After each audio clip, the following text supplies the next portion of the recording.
नमस्ते. Daily मनोरंजनमध्ये तुमचं स्वागत आहे.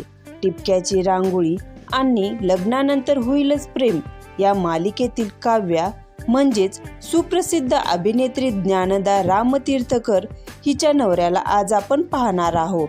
तो कोण आहे, काय करतो, कसा दिसतो हे पाहूया. त्याच्या आधी डेली मनोरंजन चॅनलला लाईक, सबस्क्राईब आणि शेअर करायला विसरू नका. त्याचबरोबर बेल आयकन पण प्रेस करा, कारण असेच नवनवीन व्हिडिओ तुम्हाला सगळ्यात आधी पाहता येतील. तर मित्रांनो, अभिनेत्री ज्ञानदा हिच्या नवऱ्याचे नाव हर्षद आत्माराम आहे. हर्षद हा सिनेमा ऑटोग्राफर आहे. या दोघांचा साखरपुडा झालेला असून हे दोघं लवकरच लग्न करणार आहेत. तर मित्रांनो, तुम्हाला ज्ञानदा हिची लग्नानंतर होईलच प्रेम या मालिकेतील काव्या ही भूमिका आवडते का, आणि या दोघांची जोडी कशी वाटली हे कमेंटमध्ये सांगायला विसरू नका. तोपर्यंत धन्यवाद.